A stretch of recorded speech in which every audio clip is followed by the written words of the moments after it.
It's already ran a marathon. It's already done a 100-mile bike ride, and it's about to do the 3-mile swim. It's doing the triathlon backwards. It is gassed. So Mhm, you've mhm. got to give it its energy shot blocks and all that stuff to get it going. And that's what you got to do, because otherwise that plant will sit there and it won't do a damn thing. Mhm, And mhm. it's fighting between the nutrients, the heat, and quiz time, Yeah. water. Oh. Yeah. So, You told me never to do it again, yeah. remember? So the water is an issue too. Yeah. It needs a lot of water, and so Yeah. you're gonna have to find a balance. But as the summer season comes to an end, here, let me ask you this, Batavia. Mm. Let's say mid September. Mhm. Is your summer garden as lush and thriving as it was in, let's just say, move it mid August? Damn you. No. Like, you got to be honest. You know what I mean? No. Like, you're looking No. at leaves that are like, damn. You're looking at, Mhm. like, man, this is I prune this anymore. yeah, yeah, yeah. It's starting to look a Um, little pitiful, right? But we expect yeah, that because yeah. we know that season's ending. Yep, So do yep. you know why the leaves fall off the trees? I don't know. Do Why? you know what makes them fall off the trees though? I mean, take a guess. The temperature? No, it's the amount of sunlight. Oh, yeah, that's gonna be a second guess. Yeah. Yeah. So if you think about that, and then like I use my black eyed peas, right? I'll come out there in about mid September. There's like 5 leaves left on them, and they're still producing somewhat, Mhm, but mhm. it's that lack of light. They start dropping the leaves. Why do they drop the leaves? Because they don't need them. There's not enough sunlight to Yeah, sustain that life. I was watching my potato plants. So the potato plants, they're just a beautiful thing to me. Although it may have something to do with my love for potatoes, and they were growing up very tall, probably taller than I've seen my potato plants grow up. And then I moved some leaves around and there was yellowing on some leaves at the bottom. And the immediate question is, oh, that's not right. And it isn't. Why is it? And it's absolutely because those leaves are not getting the exposure to the sun based on the growing pattern of these potato plants. Like the leaves that are directly above it and directly above that and directly above that.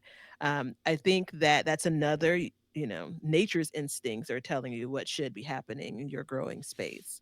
Um, I do want to move on. I have one more as Okay, far as what do it. makes it difficult.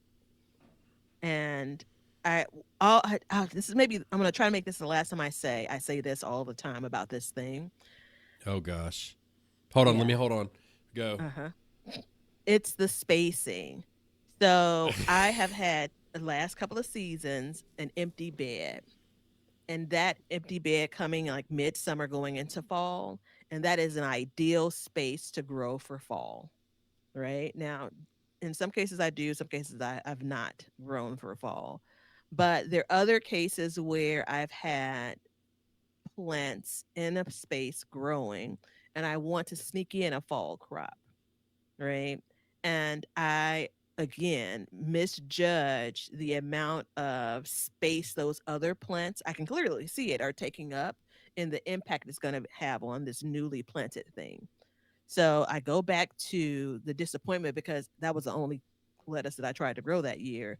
And my lush pepper plant bed on September 1, it was still lush on September 1, full of fruit. Plants were tall. I tried to carve out a little space to plant direct sow lettuce seeds.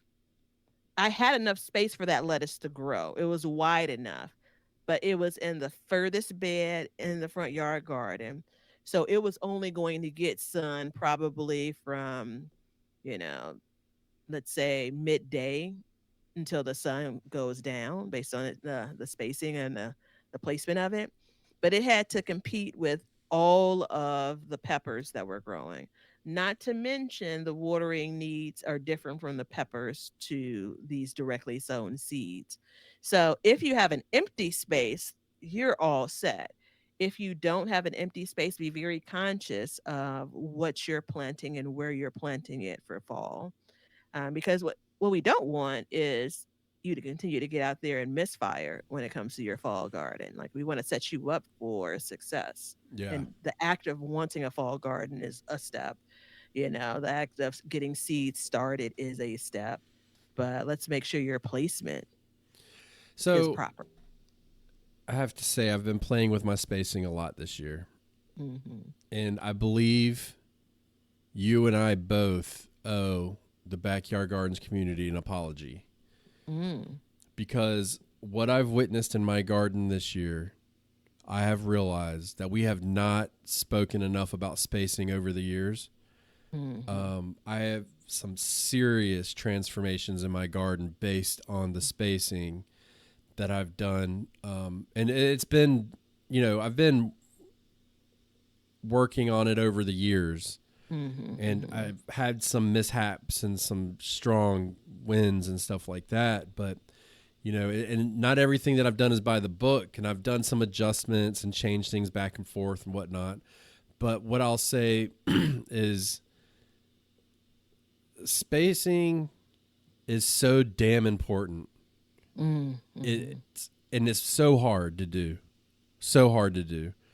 But I think we do need to begin to speak more about it because, you saw the picture of my corn bed.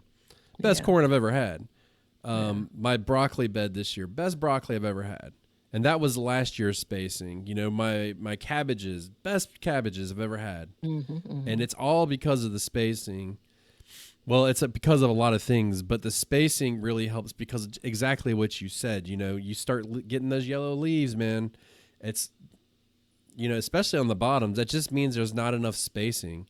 And as you Hmm. lose those leaves, you lose sources of, ways for the plant to get nutrition from the sun. So we need to really think about that as we do this. And I know it's tempting, but Each time I've planted, it's in that 10 by, I don't know which one goes first, 3.5 feet by 10 feet bed. mm-hmm, So that bed, first time I've ever planted potatoes there.